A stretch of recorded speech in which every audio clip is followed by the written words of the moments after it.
Hello friends, welcome to my YouTube channel শিক্ষা সমাচার WP।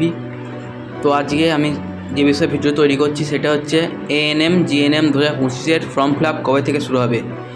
ANM GNM-এর officially কবে এক্সামটা হবে সেটা প্রকাশিত হয়ে গেছে, কিন্তু এবার প্রশ্ন হচ্ছে যে ফর্ম ফিল আপ কবে থেকে শুরু হবে। বিভিন্ন ধরনের ওয়েবসাইটে বিভিন্ন ধরনের ডেট দেওয়া হচ্ছে। কেউ কেউ বলছে মের লাস্ট দিকে বেরোবে, কেউ কেউ বলছিল যে মের প্রথমেই বেরিয়ে যাবে। তো সঠিক উত্তরটা আজকে আমি ভিডিওতে দেবো। তো ভিডিওটা যদি ভালো লাগে তো লাইক করে চ্যানেলটিকে সাবস্ক্রাইব করে দেবেন। তো ভিডিওটা শুরু করা যাক।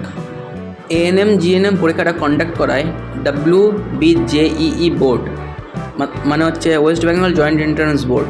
তো সেখানে একটা টেন্টেটিভ ডেট দেওয়া হয়েছে, 29 তারিখে পরীক্ষাটা হবে, 29শে জুন। কিন্তু ওখানে এখনও এটা বলা হয়নি যে পরীক্ষাটার ফর্ম ফিল আপ কবে থেকে শুরু হবে, পরীক্ষাটার যেই অ্যাপ্লিকেশন ফিস সেটা কবে কত টাকা দিতে হবে, এগুলো এখনও অফিসিয়াল কোনো আপডেট আসেনি। কিন্তু অনেক আনঅফিসিয়াল ওয়েবসাইট, অনঅফিসিয়াল অনেক খবর আসছে যে পরীক্ষাটা এই মে মাসের মাঝামাঝি ঠিক 15 থেকে 20 তারিখের মধ্যে ফর্ম ফিল আপ শুরু হবে। তো তোমরা সবাই রেডি থাকো ফর্ম ফিল আপের জন্য। আর ফর্ম ফিল আপ যখন শুরু হবে তখন আমি আরেকটা ভিডিওতে স্টেপ বাই স্টেপ কীভাবে ফর্ম ফিল আপ করতে হবে সেটা আমি দেখিয়ে দেবো। তো এই জন্য চ্যানেলটাকে সাবস্ক্রাইব করে রেখে দাও। তো এই মাসের মে মাসেই মাঝামাঝি থেকে ফর্ম ফিল আপটা শুরু হবে। আরও অনেক প্রশ্ন আছে যে ANM GNM-এ কত মার্কস পেতে গেলে একটা গভর্নমেন্ট নার্সিং কলেজ পাওয়া যেতে পারে।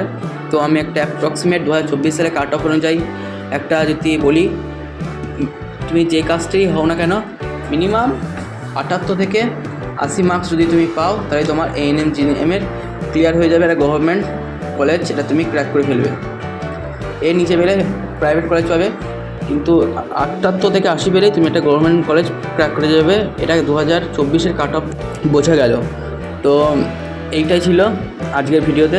তো ভিডিওটা যদি ভালো লাগে, ইনফরমেশন লাগে, তো ভিডিওটাকে লাইক করে দিও ও চ্যানেলটাকে সাবস্ক্রাইব করে দেবে। Thank you.